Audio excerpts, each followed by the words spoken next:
Hi, and welcome to Beyond Death, a podcast that isn't afraid to talk about death and the unusual and interesting people that work within this space. We're your hosts. I'm Lindsay, and I'm a forensic radiographer, and we have... Hello, I'm Mark. I'm also a forensic radiographer and a lecturer in forensic radiography. And who do we have with us today, Lindsay? Well, we're very, very lucky to have Kieran Kelly, and he is a post-mortem CT lead radiographer at the East London Forensic Centre. Hi, Kieran. How are you doing? Hey, guys. How are you both? Yeah, not too bad. So I wondered whether you could just tell us how you got into PMCT. I mean, it's an unusual thing to get into, and obviously yours is the first post in London. How did it all happen for you from where you qualified to getting into PMCT? Yeah, sure. So, if we start with the Masters, let's start that. So when I was a band 6 back at St. George's, I was looking at doing a postgraduate anyway, as I sort of knew that once you get applying to those band 7 plus roles, they typically want you to have one. And I've always been very driven and sort of career motivated and always thinking of what can I do to prepare myself for the next step. At the time, I was doing lots of clinical surveys for suspected physical abuse, and then found forensics quite fascinating in general. So that's how I decided to do the Masters in Forensic Radiography. And then it was quite a difficult journey to get into PMCT specifically, because like Lindsay mentioned earlier, it's the first time in London that it's sort of really happening on a full-time basis. Not that it was sort of academically hard, but yeah, like I said, the post-mortem CT within London is just so sparse. It isn't as big as what we'd definitely like it to be. So when I was first looking into doing my Masters, I wanted to get some experience in post-mortem CT. Reached out to the IFR and asked, is there anywhere to do it in London, get some experience? And the response was essentially not aware of anywhere in London, but there are all these places sort of up north and in the Midlands. So, like Bradford, Preston, Leicester and that sort of stuff. So I was like, okay, I'm still fairly interested in Masters, so I'll just do it and hold off on the experience at the moment. So yeah, I didn't actually get any PMCT experience prior to undertaking the course. And it was sort of that leap of faith, really. I knew there wasn't really much forensic radiography / post-mortem CT work going on in the capital, but I sort of held on to that hope that, one day there would be. About halfway through my second year at Teesside, I started as a paediatric lead at Royal London. And actually, annoyingly, about 1 week into the job, I'd started hearing about, the post-mortem CT role in East London, the role I'm currently in now. So I was like, this is going to be great on my CV, paediatric lead, Royal London, 1 week. But unfortunately, by the time I ended up leaving the London, I had about several months in the post. So I got a fair bit of experience in sort of a lead role and doing those sort of bits. When I first heard of the job, it was a case of an agency had phoned me up and said, this place is looking for radiographers. They'll likely need a lead and some normal staff members. And I remember thinking at the time, I'm acutely aware of this, that I still hadn't had any practical post-mortem CT experience at the time. I'm trained and competent in CT, but post-mortem CT is, like I said, very hard to get into. So I emailed Paul at the time, the lecturer at Teesside who runs the course, told him all this and was like, I'm not sure, maybe I'll just go for the regular post instead of the lead post. And he was like, well, you're going to have the Masters, so you'll have the theoretical backing to technically lead a service. So I was like, all right, that's all I need to know. So here we are. And then decided to pursue that. There obviously was some still issue of some practical CT training, so I thought, right, better get a move on. Emailed Claire over at Leicester, and she was great. She was more than happy to have me down, shadow the staff, see how they do things, etc. And actually, from what I saw, I was quite amazed at just how easy the actual physical scanning of it is. I mean, compared to when we do dual bolus trauma scans, coronary angiograms, biopsies, colonographies in clinical practice, post-mortem CT is actually fairly straightforward compared to that. And I think you just have it in your head that it's forensics, so it's a specialised service, so it's got to be difficult, when actually that's not the case at all. Another thing that she was also able to share such a vast wealth of knowledge about, the intricacies of service development and leading service and things you wouldn't normally think of, such as, the lead line of the room, is that adequate? I mean, when they build these rooms, they obviously make sure it's lead lined, but typically when we work with post-mortem CT, we'd like to, increase our exposures for certain things. And then sometimes you're exceeding the lead limit of the room, so to speak. And so you have to think about, is the lead thickness of the room sufficient for what you want to do, really? And then another one was sort of to do with the angiography. And she mentioned that sort of the older the pump injector, the better, as it usually doesn't have the quirky little fail safes that the modern injectors have. And when you want to inject air for it, it doesn't pop up with a message. I also can't not mention, obviously, Amy Lee Brooks in Preston. I didn't actually go up to Preston until the February I started. Obviously, I started a month prior. But again, it was just incredible to see how they work as a team and shared so much knowledge, tips, tricks, etc. And I think if I didn't have those days up in Leicester and Preston, it would have made life, 10 times harder in terms of setting up the service and, eventually needing it. And now I get to both Claire and Amy are just, fantastic people. I feel like I easily can just go to them guys and just say, look, I've got an issue. What's this? And I know they'd sort of just help me out and that sort of stuff. So yeah, that's where we're at now. Brilliant. So, excellent. I mean, that sounds really, really interesting. And I'm sure that a lot of people out there would be interested in getting into a similar role. But as you said, it's really new, and there's only a few places in the UK that are doing it, and obviously only your centre in London. So can you tell us how your role as a radiographer fits into the wider sort of death investigation? Yeah, so my role as a radiographer is to undertake the scans, making sure the images which are obtained are of a sufficient quality, that obviously a cause of death can be provided. I'd say the easiest way to describe my role and even the role of radiology in death investigation is that the radiographer-radiologist role is sort of akin to that of the APT and the pathologist. So the APTs, the radiographers that will do the grunt work of either, producing scans if you're a radiographer or eviscerating the body if you're an APT. And then the respective medical doctors, so the pathologist or the radiologist, will then examine, what you have produced. So if you're an APT, they'll examine the sort of organs you present to them that you've eviscerated from this body. Or if you're a radiologist, they'll examine the scan data that you've procured. You're also evidence gatherers and health and safety. So not only are the scans an objective and can be permanent record of the examination, but you can also highlight areas on which may be of concern to anyone who may handle, even if they go to an invasive PM. They cut them open, we can highlight, oh, they've got a pacemaker here, or they've got shrapnel or comminuted fractures, just be careful. So I think, radiographers do have sort of a key role in death investigation when it comes to postmortem CT. Excellent. I mean, and I'm sort of also thinking that, people listening to this, so there'll be members of the public thinking, well, this is all very interesting and all very techie, but what's the benefit to it? Because there's a lot of money gone into this. What's the benefit to the general public? So I'd say you've got the two biggest benefits is one that is either a non-invasive or a minimally invasive alternative to the traditional autopsy, which, for family members can be already quite challenging when they're sort of dealing with a loved one to then have that thought of, oh, they're going to be, cut open and examined. So there's that aspect. And the second aspect is that obviously you've got a pathologist a workforce shortage. I mean, in most medical specialties, you've got a workforce shortage, but more so in the pathologist sector. I think I read the other day that I think they're expecting either between 19 or 26% of their pathologists are due to retire sort of within the next 5 years, coupled with the fact that, their autopsy training doesn't form as a big of part of their training as what it used to. So I think you've got less pathologists coming through and sort of taking on that role of autopsy practice and death investigation. So it sort of forced this alternative path, if you will, which is now radiology. Interesting. So it gives the benefit of being able to release the bodies quicker to the families, and also it is helping to solve that staffing shortage as well. That's a really great. I can see why you're sort of attracted into that. Can you tell us what a typical day is like for you in the mortuary? Because it's completely different from clinical work. Yeah, definitely. I mean, clinical, you sort of used to getting in and then just doing X amount of scans and then going home, and then it can be quite sort of fast paced. Obviously, we do a lot less throughput in a mortuary compared to what you do with a clinical scanner. So usually getting around 8:30, we usually meet as a team, either do a weekly huddle or a daily planning meeting in the morning, which is nice because you can then plan your week and day.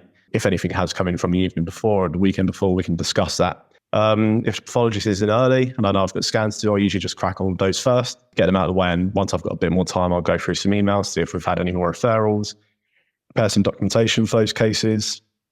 They also consist of liaison with radiologists or other stakeholders in regards to the service. And if I don't have any scans for the afternoon, I usually spend that time, sort of crunching numbers, compiling data, or undertaking other admin tasks for the service. And I'll usually sort of head home around about 4:00-ish. Wow. Okay. And obviously the service has only recently started, hasn't it? So there's a lot of sort of building up of, the work you're doing, which is going to get, I guess, busy as you go forward. But I'm sure that a lot of people would be interested to find out that radiographers are actually working in mortuaries, and it's not something that we traditionally have associated with the profession in the past. So in the mortuary, obviously, there's all sorts of other people that you work with. How do you sort of fit into that wider team then? And how do they see you? Yeah, well, this was actually one of my big questions when, I was first getting involved in the sort of project and, when I sort of briefly met the team before this all sort of kicked off, you know, I said to him, I was just like, oh, how do you feel about, you know, radiographers coming in and potentially taking work off you, or, you know, this, that and the other. And I thought he was going to get a response of like, you know, they're coming in, the scope creep and all this sort of stuff. But actually the sort of whole mortuary team are they're really interested, they're really keen, they sort of love the idea of this new technology being implemented, and obviously being, you know, the first in London to do it, or the first in London to do it full time, that is. And everyone's just been really nice, really helpful. And then, yeah, we've been able to just share knowledge. You know, I can share radiology knowledge, they can share mortuary knowledge. And that's the one thing I like about working in mortuary as well, that it's usually a fairly small team. So compared to the radiology team in like a London major trauma centre, which can have easily, you know, 100 plus radiographers alone, it means that you can get to know everyone pretty well, and everyone's pretty friendly and approachable and happy to help, etc. As the only radiographer on site, I usually get tasked with all the radiology queries.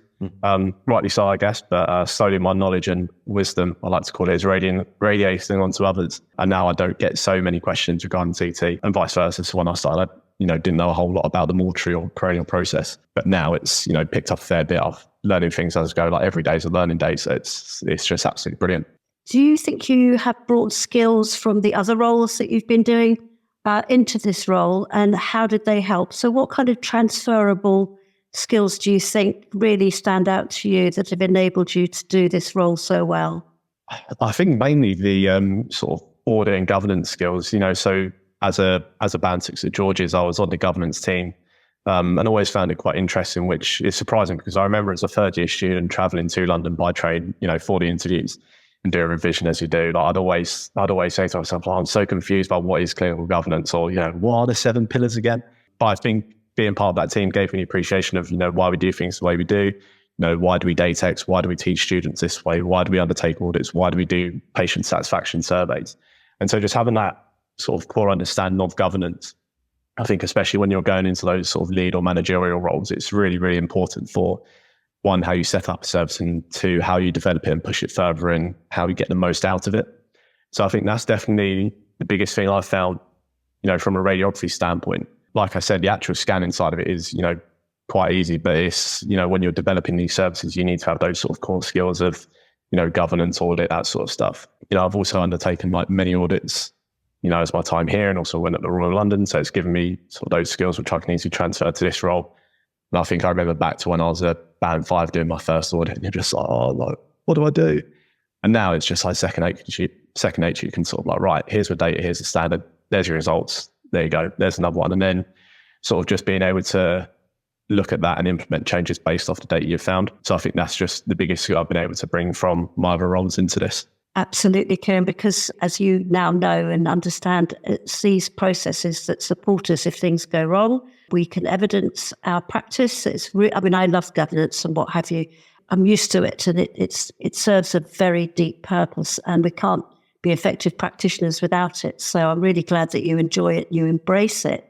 And now I'm going to talk about some more of the softer stuff. How do you switch off from the emotional difficulties of your role and your job, what you see, the people that you're dealing with, the emotional, the grief and what have you that comes with the deceased? How do you switch off from this all? How do you balance it all?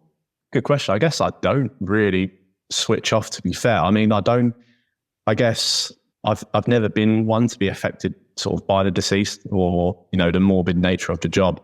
I think most radiographers or any health professionals have a morbid curiosity. You know, you're in a profession to help people, and how can you help them without knowing what can kill you also? So thankfully, so far, I've not come across a particularly difficult case. However, I think I'm mentally preparing myself for that. You know, I don't know what it will be, but I'm sure one day something would affect me. And I think part of it is that you need to have an awareness of when something has affected you, so you can act quickly on it rather than letting it sit and then manifest itself as like, you know, PTSD down the line. But yeah, I know a lot of people, they do get affected. Like, you know, if you've got parents, say, don't like working with children, or if you've got DVI incidents and then, you know, you're working with the deceased, you're seeing what they look like when they're, you know, deceased. And then you go home later that night and you see their face on the news, and then you can sort of put together the two individuals. And so I've not obviously had that happen to me yet, but yeah, I know these things obviously can affect you, and I'm just sort of aware of that and not waiting, but I know one day it probably will sort of happen. But I think as long as I have that awareness of, you know, the support networks in place or who to go to, then I think I should be okay. Yeah, it's like being prepared, isn't it? It's something that preparedness and knowing where to go if something triggers you, or people around you are triggered, and knowing how to help them as well. And I think these things build up over time. You get used to a situation, repetitive situations, but you never quite know when it's going to get you. But it sounds like you're well prepared for that. What would you say to radiographers wanting to get into this type of work? I guess it's not just what you know. I mean, you can obviously go and do the masters and that sort of stuff. But I think especially with forensic radiography, because it's such a small world, it's definitely who you know as well. So for example, the connections I've made whilst being a member of the IFR have been, absolutely fundamental part of, how I am where I am now. And as a whole, they're usually all pretty accommodating and happy to have you shadow.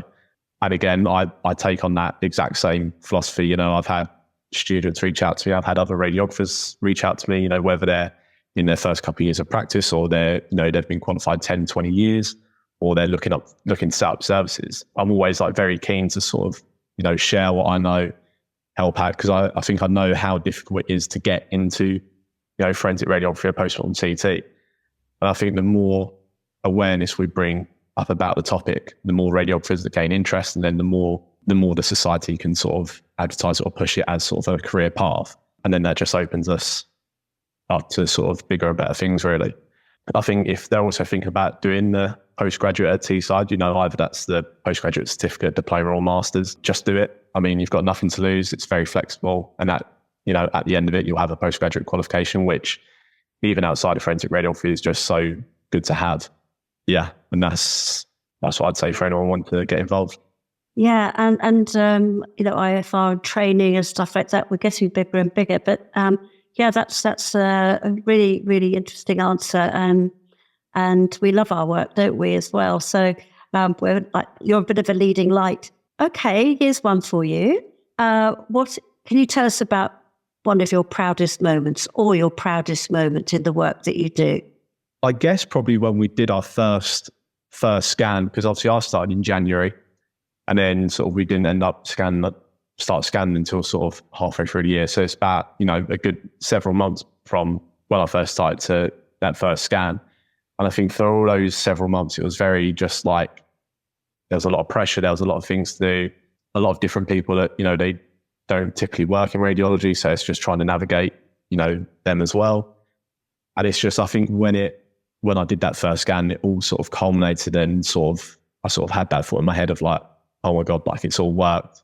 And even when we did the first scan, when we did the first angio scan as well, because there was a lot of sort of and ahhing about that. Obviously, we're using an injector that's not really used for angiography. As far as I'm aware, I think Leicester's the only other place that uses a pump injector for their angiography.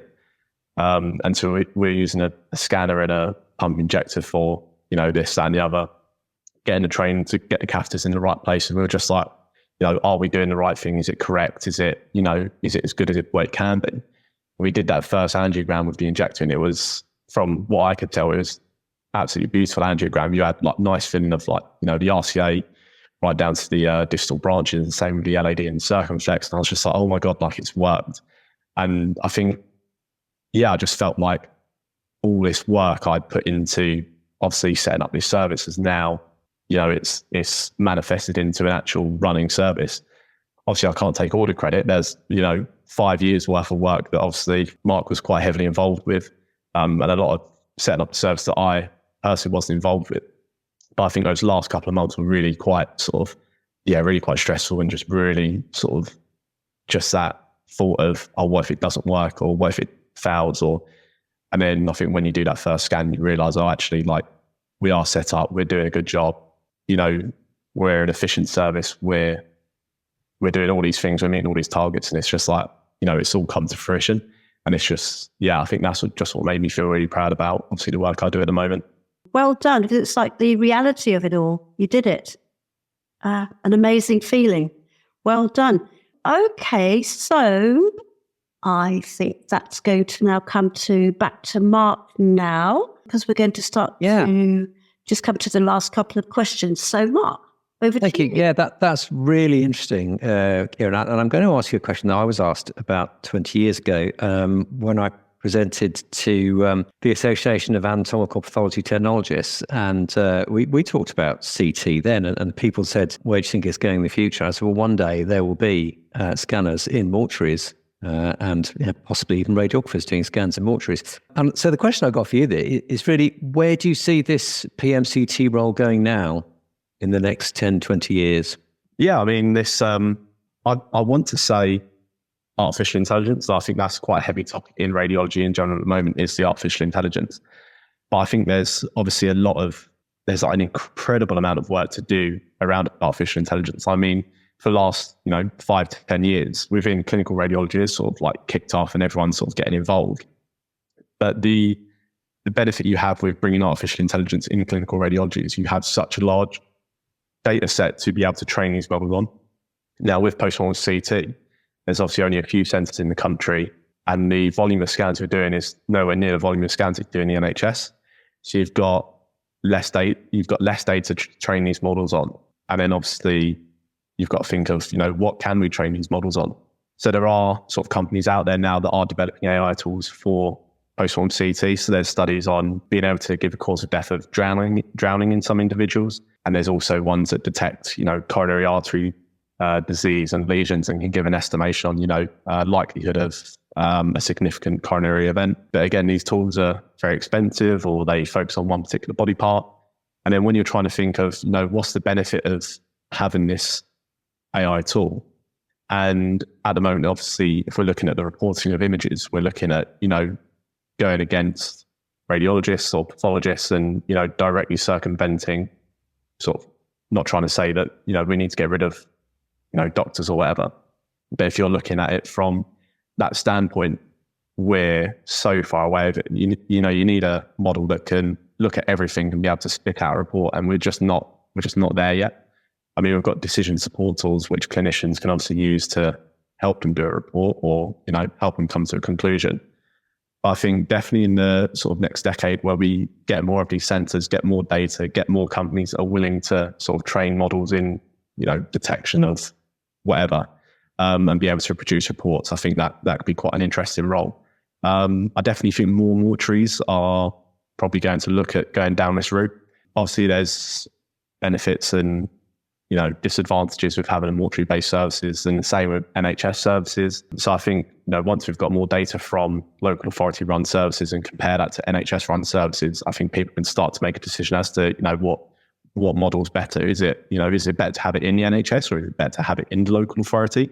So it'd be interesting to see in 10 years' time whether, you've got more mortuary-based services or more NHS-based services. But yeah, it's all very up in the air at the moment with sort of the best way to do things, because every centre does things ever so slightly differently, and just trying to give the best service for their residents, so to speak. Brilliant. Yeah, I mean, it's a really exciting time, and radiography is one of those professions that just keeps developing in sort of new ways that, we perhaps couldn't have imagined 20 or 30 years ago. So that's really interesting perspective. Lindsay, back to you. Well, one more question for you, Kieran, and then we'll let you off the hook. In a few words, what is the most common misunderstanding that people have about what you do as a job? I think I was at IF, I studied there the other day, and Claire said it, quite nicely, that a lot of people just assume that the work we do is really interesting and really cool, and like they see on the TVs with like crime scene investigation and dealing with loads of murders and this, that, and the other one. Actually, it's just not at all. I'd say the majority, like over 90% of our caseload, is just normal coronial work where a member of the aging population has essentially just suddenly passed, and they come to us. We need to find out why. But yeah, I think if you're expecting to deal with a lot of interesting cases, it's probably not the career for you.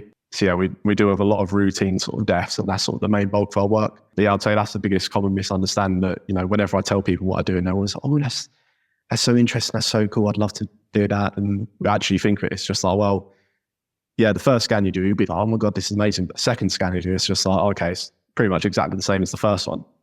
So it's quite a lot of repetitive scans. You get the odd interesting case here and there, but nowhere near as much as what people think. So I'd say that's probably the biggest one. Yeah. I would say that radiographers don't mend radios, but there we are. So we're just going to draw to a close here. We're going to just go to Mark now. What have we learned today, Mark, from Kieran? What have we learned? Well, we've learned a lot. I mean, in trying to summarise it, it'd probably take me another 25 minutes. But I think we've learned that the PMCT is now becoming a vital role in death investigation. It brings tremendous benefits to the families of loved ones and also to the death investigation service as well by shortening the time. And the radiographers are playing a really, really key role in that. And, as radiographers, we all have great transferable skills, which sometimes we don't recognise, and Kieran's been able to use those and take on this fantastic role to be a trailblazer, which is brilliant. So well done, Kieran. Yeah, well done, Kieran. Thank you so much. We've really, really enjoyed talking to you today, and thank you for your time. So just to wind up, I just want to say that this may be the end of the discussion, but not the end of the conversation. And there's always more beyond death, so stay tuned.